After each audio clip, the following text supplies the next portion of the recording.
महाभारत दुनिया का सबसे बड़ा महाकाव्य ग्रंथ है, जिसे भारत का सबसे ऐतिहासिक ग्रंथ माना जाता है। हिंदुओं के काव्य ग्रंथ को पंचम वेद माना जाता है। महर्षि वेद व्यास ने संपूर्ण विवरण के साथ एक ग्रंथ लिखा था। महाभारत को लेकर कुछ लोगों को लगता है कि दुनिया में ऐसी कोई घटना घटी ही नहीं है, लेकिन आज भी हरियाणा राज्य में बसी कुरुक्षेत्र की धरती उस खून की गवाही दे रही है। इसे धर्म और अधर्म के बीच हुआ सबसे बड़ा युद्ध माना जाता है, लेकिन महाभारत को लेकर हमेशा ही बहस होती रहती है। ऐसे कई सबूत आज भी मौजूद है, जिससे ये पता चलता है कि श्री कृष्ण ने धरती पर जन्म लिया था और महाभारत असली है। चलिए आपको महाभारत से जुड़े कुछ रोचक किस्से बताते हैं, जिन्हें जानकर आप भी सोचने पर मजबूर हो जाएंगे कि 18 दिन चलने वाले इस महाभारत ने किस तरह एक परिवार को खत्म किया। इसी के साथ ही दुनिया के सामने गीता का वो ज्ञान भी दिया जो हमारे जीवन का सार बताती है और हमें जीने की सही राह दिखाती है।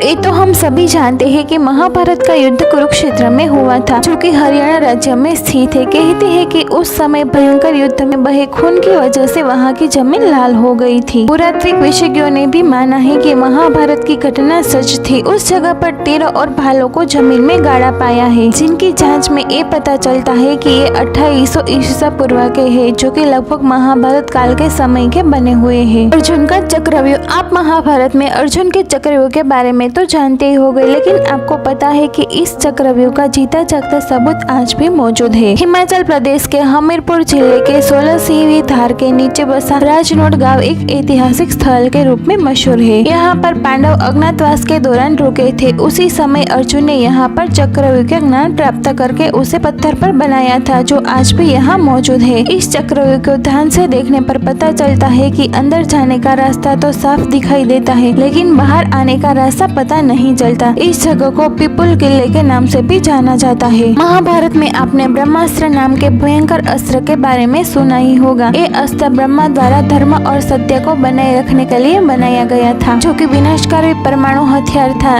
जिसको केवल दूसरा ब्रह्मास्त्र ही रोक सकता था। जो इसे चलाता है वही इसे वापस लाने की क्षमता भी रखता है। रामायण में भी लक्ष्मण ने मेघनाद पर ब्रह्मास्त्र से प्रहार करने का सोचा, तो भगवान श्री राम ने एक कहकर रोक दिया था कि अभी इसका प्रयोग करना सही नहीं है, क्योंकि इससे सारी लंका नष्ट हो जाएगी और कई बेकसूर की जान चली जाएगी। श्री कृष्ण की द्वारिका नगरी। भगवान श्री कृष्ण को द्वारिका का राजा कहा जाता है और महाभारत में इस बात की जानकारी मिलती है कि ये नगरी जल में डूब गई थी, यानी कि पूरा नगर ही पानी में समा गया था। आपको जानकर आश्चर्य होगा कि पुरातन विभाग को गुजरात के पास समुद्र के नीचे एक पुराना शहर मिला है और इसके सबूतों से ये पता चलता है कि यही द्वारिका नगरी है, जिसका वर्णन महाभारत में किया गया है। लाक्षागृह। महाभारत काल में लाक्षागृह की भूमिका भी महत्वपूर्ण मानी जाती है। कौरवों ने पांडवों को जलाने की साजिश के लिए लाक्षागृह का निर्माण करवाया था, लेकिन पांडव सुरंग से निकलकर बाहर आ गए थे। कहा जाता है कि आज भी ये सुरंग उत्तर प्रदेश के बरनावा नामक स्थान पर मौजूद है। महारथी कर्ण का अंग राज्य। कुंती के सबसे बड़े पुत्र दानवीर कर्ण अंग देश के राजा थे, जो उन्हें दुर्योधन ने उपहार में भेंट किया था। आज अंग देश को उत्तर प्रदेश के गोड़ा जिले के नाम से जाना जाता है। जरासन द्वारा अपने राज्य के कुछ हिस्सों को कर्ण को देने की बात भी कही जाती है, जो आज बिहार के मुंगेर और भागलपुर जिले के नाम से जाना जाता है। श्रीमद् भगवद गीता। जिन्होंने भगवद गीता पढ़ी होगी वह ये भी जानते होंगे, इसमें ज्यादातर श्लोक 2 लाइन में ही लिखे गए हैं। आप किसी भी श्लोक को पढ़े और समझे तो वह कम शब्दों में बहुत अधिक बात कह देते हैं। जैसे गागर में सागर। गीता में जो बातें लिखी है वह किसी सामान्य व्यक्ति द्वारा नहीं बताई जा सकती है। भले ही मानव सभ्यता का काफी विकास हो गया हो, लेकिन आज भी गीता में वो ज्ञान है जो अकल्पनीय है, जिसे सामान्य व्यक्ति सोच भी नहीं सकता, जिसे सिर्फ भगवान ही बता सकते हैं। ये सबूत है कि भगवान कृष्ण थे, जिन्होंने गीता का ज्ञान अर्जुन को दिया था। अगर अर्जुन थे तो पांडव भी थे, इसका मतलब महाभारत भी हुआ था। घटोत्कच का कंकाल। कुरुक्षेत्र के पास ही भारतीय पुरातत्व विभाग को खुदाई के समय बेहद ही विशाल आदमी का कंकाल मिला था, जिसको देखकर ये पता चलता है कि ये कंकाल किसी साधारण मनुष्य का नहीं है। तभी ये बात उठने लगी है कि ये कंकाल घटोत्कच का है। महाभारत काल में घटोत्कच के बारे में तो सभी जानते होंगे। जब भीम और हिडिंबा का पुत्र घटोत्कच महाभारत के युद्ध में लड़ाई करने आया था, तब कर्ण ने अपनी शक्ति से उसको मार दिया था। महाभारत के महाकाव्य में दिया गया घटोत्कच का वर्णन भी इसी कंकाल के समान है। अगर आपको हमारी ये वीडियो पसंद आई है तो हमारी वीडियो को लाइक कीजिए और चैनल पर नए हैं तो चैनल को जरूर से सब्सक्राइब कीजिए। Thanks for watching.